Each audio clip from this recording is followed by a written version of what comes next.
incredible, and I'm so grateful you're here. You know it's a must-win state. You know we're going to win. It's 10 days before the election, and John McCain probably did not expect to be spending a lot of time in Florida at this point.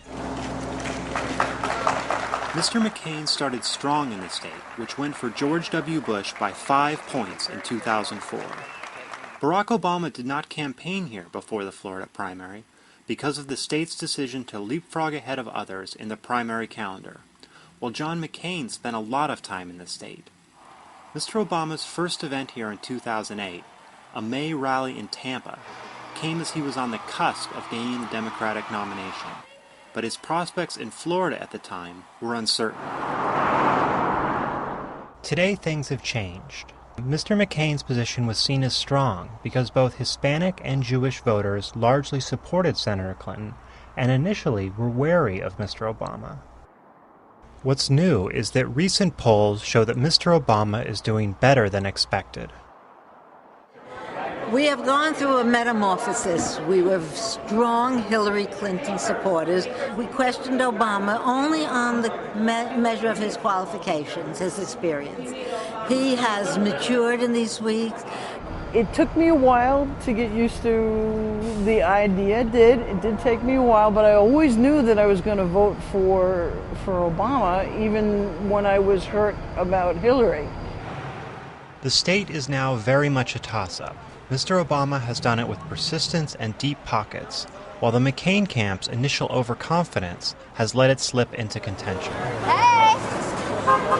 You gonna vote? Mr. Obama had almost no campaign structure here 5 months ago, but now he has a huge get-out-the-vote operation and is blanketing the state with television advertising. The battle is being waged in 2 geographic regions. The first is the crucial Interstate 4 corridor. It runs through the middle of the state and is where a large number of undecided voters live. Economic issues, such as the housing crisis, predominate here. The troubled economy is making things more difficult for Mr. McCain. It's a region Mr. Bush carried in 2004. There's also a big focus on southern Florida. In addition to the economy, sometimes more regional specific issues dominate.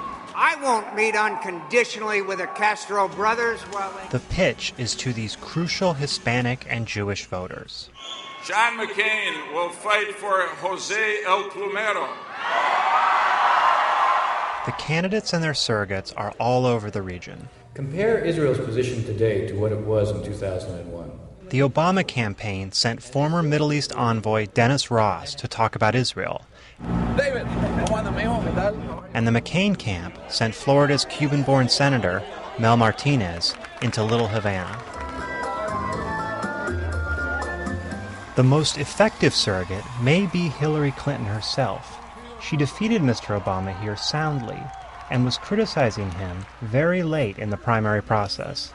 It is clear I am the stronger candidate against John McCain. These days, she's working hard for Mr. Obama, and it is not a coincidence that she's been deployed all across this state, working to convince her former supporters to embrace Mr. Obama. It looks like it took Hillary a while to get over the hurt, too. But you get over these things, and you have to think about what's best for the greater good. You can vote early, then you can go and help bring other people to the polls so that they can vote for Barack Obama. Who will win Florida this time around is still anyone's guess, but the situation here is vivid evidence of the Obama campaign's success in putting Republicans on the defensive in once safe states. Even if Mr. McCain holds on to Florida, he's had to devote precious resources and time here when he's been under intense pressure for both all across the country.